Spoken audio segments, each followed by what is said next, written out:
Bonjour, donc nous avons vu dans les vidéos précédentes les enjeux de la méthanisation. Nous avons produit au niveau des technologies du biodigesteur les biogaz dont on a besoin. Et dans ces technologies, on vous a présenté les différents types de digesteurs en insistant sur la partie biogaz domestique, donc biodigesteurs domestiques. Dans cette vidéo-ci, on va regarder comment nous allons entretenir le fonctionnement et maintenir en bon état de marche notre digesteur. Notre présentation va se décliner en deux parties. La première, c'est l'entretien et la seconde, c'est la maintenance. Je fais la part des choses entre l'entretien et la maintenance, même si l'entretien est un aspect de la maintenance, mais c'est la partie préventive de la maintenance. L'entretien, en tant que tel, est décliné sous plusieurs aspects. Mais le plus important, mais pour nous, c'est une bonne alimentation du digesteur. Et pour ça, il faut bien préparer les aliments.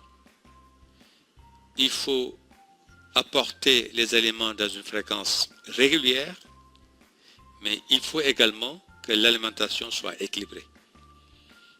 À la limite, c'est un peu comme nous hommes. Il faut qu'on mange des aliments en quantité et en qualité pour qu'on soit en bonne santé. Dans les techniques de préparation des éléments ou des aliments, il est important de bien les broyer quand les conditions le permettent, en tout cas d'enlever toutes les particules grossières. L'idée, c'est de mixer le tout avec de l'eau pour faciliter le transit, surtout dans les conditions de production du biogaz par la voie liquide. Et c'est ça d'ailleurs qui permet d'accélérer le principe de dégradation par les bactéries. Parce que quand les aliments ou les aliments que vous mettez dans votre digesteur sont de grosses particules, leur dégradation est beaucoup plus lente. Dans les aspects fréquence, il est recommandé de faire tous les jours l'alimentation du biodigesteur. Il peut arriver par mégarde qu'on voyage et qu'on s'absente un temps, une semaine, jusqu'à une semaine. En général, il n'y a pas de risque majeur parce que les bactéries ne meurent pas parce que vous ne les avez pas alimentées tous les jours. Mais par contre, ça diminue leur potentialité à produire du biogaz. Et l'autre aspect également, il faut que l'alimentation soit équilibrée, c'est ce qu'on disait tantôt dans les conditions préalables, donc un bon rapport carbone-azote. S'agissant de l'alimentation, il y a 4 points principaux sur lesquels il faut faire attention. Il y a les aliments fibreux. Ces aliments, surtout quand elles sont sèches et dures, je crois qu'il faut les éviter, surtout dans les petits biodigesteurs, parce que ça risque de se déposer au fond et ça va diminuer la taille de votre digesteur et ça va diminuer donc sa propension à produire du biogaz. Les éléments verts sont vraiment recommandés. C'est la partie carbone de notre alimentation. On disait un bon rapport, mais c'est sur N. Cette partie verte, on l'a au niveau des épluchures de légumes, de l'herbe quand on fait de la tonne de gazon, tout ce qui est matière verte, les résidus des récoltes également. L'idéal est de les broyer quand c'est possible, en tout cas de les réduire en particules fines. À ça maintenant on va ajouter des parties azotées.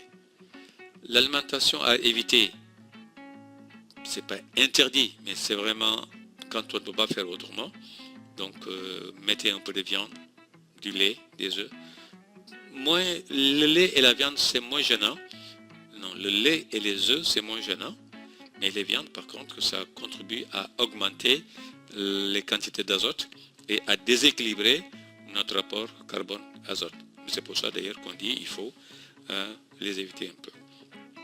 Les aliments à modérer, c'est de l'huile alimentaire surtout, mais surtout pas d'huile minérale.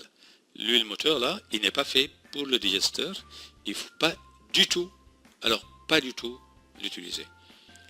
Et les huiles alimentaires, c'est très bien, surtout en début, après avoir démarré, on se rend compte que notre biogaz ne s'allume pas. Souvent, avec un peu d'huile végétale, on arrive à rééquilibrer les milieux, à dissoudre le CO2 qui sont souvent la cause de cet effet-là, et ça permet donc d'avoir une bonne flamme bleue. Mais par contre, le risque, c'est que en excès, et comme dans toute chose, il peut créer des phénomènes d'acidité.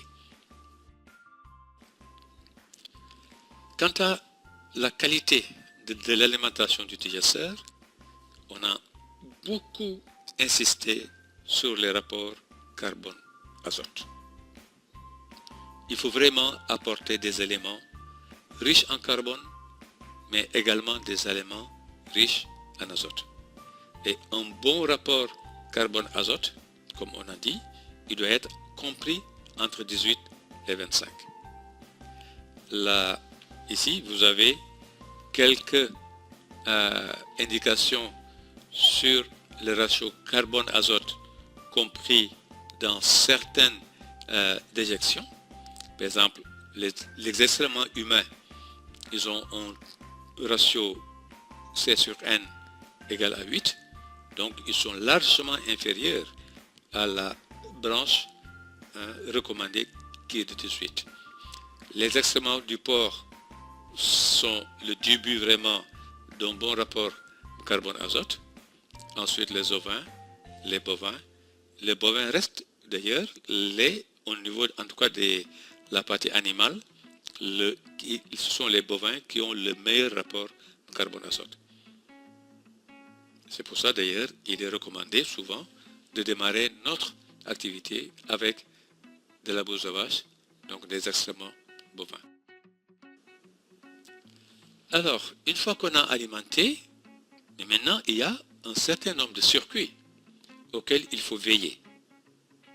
Et le premier circuit auquel il faut veiller, c'est le circuit gaz. Donc il faut vraiment entretenir les circuits gaz. Parce que les bactéries, en dégradant la matière organique, ils produisent du biogaz. Je rappelle juste la composition du biogaz. Il est riche en méthane, CH4, donc 50 à 70%, du gaz carbonique entre 35 et 40%, de l'oxygène et du dihydrogène sulfuré, vraiment le H2S, qui doit être infiniment petit, en quelques particules par million, c'est ce qu'on appelle les ppm, et il doit être inférieur à 200 ppm. Voilà, donc vraiment, ça c'est la composition du biogaz, et cette composition est la composition idéale qu'il faut rechercher quand on est dans du biogaz de cuisson. Alors, qu'est-ce que ça signifie maintenant? Entretenir les circuits gaz. Pour que le biogaz quitte l'unité et aller vers le point de consommation, il faut veiller à enlever l'eau. Mais d'où vient cette eau? Cette eau provient du flux ou de la friction du gaz du point de production vers le point de consommation. Ça passe par un tuyau et dans le tuyau, le gaz qui court, les phénomènes de friction créent de la vapeur d'eau et quand il y a beaucoup d'eau ou beaucoup de gaz qui courent en même temps, donc il y a de l'eau sécrète et pour enlever l'eau qui est dans le gaz, donc il faut créer ce qu'on appelle des pièges à eau. Soit c'est des pièges simples. Là, vous avez dans cette image ici des modèles des pièges à eau qu'on a installés dans la présentation que je vous ai faite récemment là sur l'autre vidéo.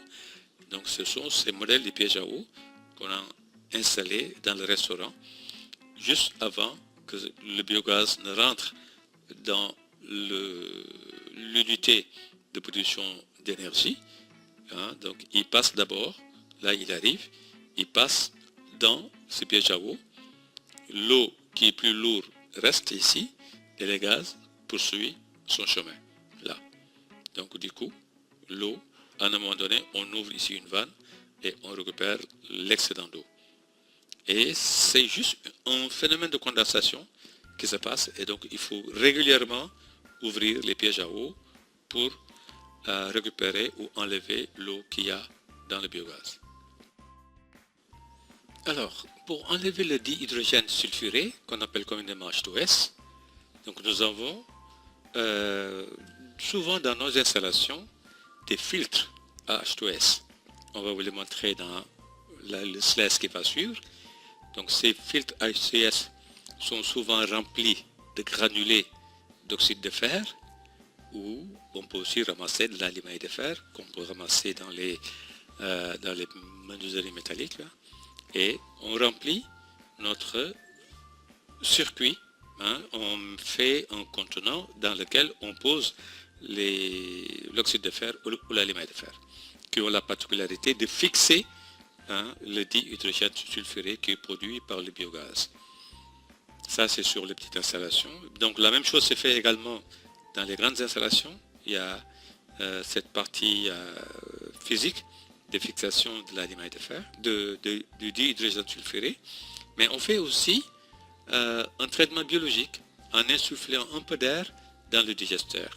C'est paradoxal, mais c'est peanuts, c'est très petit par rapport au volume total du biodigesteur et ça n'influe pas sur les aspects anaérobies de la dégradation de la matière organique. Donc là, vous avez quelques outils de filtre pour enlever ou éliminer l'H2S, en tout cas le ramener à moins de 200 ppm. Donc là, c'est des types de filtres qui sont utilisés. Ça, c'est là-dedans que ça c'est livré, c'est déjà préparé par les vendeurs en général, et il y a dedans de l'oxyde de fer qu'il faut ouvrir tous les 3 mois pour l'aérer, donc le régénérer. Mais comme on dit, il suffit juste de l'ouvrir, de le laisser au soleil, l'H2S va s'évaporer et vous reprenez vos granulés et vous les mettez à nouveau dans la boîte ou son contenant. Donc là, ça c'est le modèle, et voici comment nous l'avons nous-mêmes installé dans la présentation que j'avais faite derrière les restaurants. Et voilà, on a ici le piège à H2S, ou si vous voulez, les filtres à H2S. Voilà. En dehors des circuits, il faut également entretenir les points de consommation. Donc là, ce sont les brûleurs. Et il est en général recommandé de regarder les ouvertures, parce qu'il y a des manettes qui permettent de le faire sur certains types de réchauds. Et ça permet de calibrer l'arrivée du biogaz au niveau du point de consommation. Et souvent, quand c'est fermé, il n'y a pas ça ne brûle pas du tout. Donc il faut regarder comment il est, l'ouvrir petitement ou le fermer en fonction de la quantité de biogaz qui arrive ou qui n'arrive pas. Donc il faut surveiller régulièrement comment ça se passe. Sur d'autres, lorsqu'on veut maintenant adapter le biogaz dans une unité qui n'est pas fait pour, je veux dire dans un réchaud qui n'est pas fait pour, souvent, comme quand on a un réchaud butane à la maison et qu'on veut le connecter avec son unité de biogaz, il est recommandé de démonter le gicleur uniquement et de faire une injection directe du biogaz au niveau du réchaud. C'est ce que nous avons fait ici dans cette installation-là. Vous voyez, là, donc on a posé, le biogaz arrive par le tuyau jaune ici. On a posé une vanne qui remplace le bouton qu'il y avait sur le réchaud. Et on a connecté directement par le tuyau bleu et jaune, donc l'injection du biogaz au niveau du réchaud qu'on a acheté dans le commerce classique. Et vous voyez, il y a ici une flamme.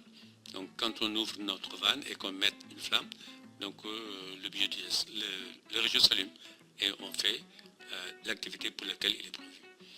Là, c'est juste on montre un peu quelle est la bonne carburation quand tout est au point. Ça, c'est un réchaud industriel, donc qui vient avec le digesteur en général, hein, c'est un package. Et dans ce kit, on a un réchaud. Là, c'est un double réchaud en général. Et vous voyez qu'on a une très bonne flamme ici, quoi. Mais là où je voudrais juste attirer votre attention dessus, c'est le fait que les flammes de méthane sont moins visibles que celles de propane ou de butane. Là, on a l'impression qu'il n'y a pas de flamme. Pourtant, quand on regarde là, la flèche, il y a une petite flamme là, une petite lueur rosâtre. Bien justement, c'est parce que c'est du méthane et ça brûle comme ça. Sauf s'il arrive en grande quantité comme là. Mais sinon, c'est la flamme, il faut vraiment faire attention parce qu'on risque, il y a des risques de... Alors, l'autre chose sur laquelle il faut veiller, c'est les pressions, parce que le biogaz n'a pas du tout de pression. Contrairement à ce qu'on pense, on parle beaucoup d'explosion, mais le biogaz n'explose pas, parce qu'il n'a que quelques millibars de pression. C'est pour ça d'ailleurs, les compteurs, les manomètres de mesure du biogaz, c'est de 0 à 15 kPa. C'est même pas de l'ordre du bar, c'est de l'ordre du kilopascal.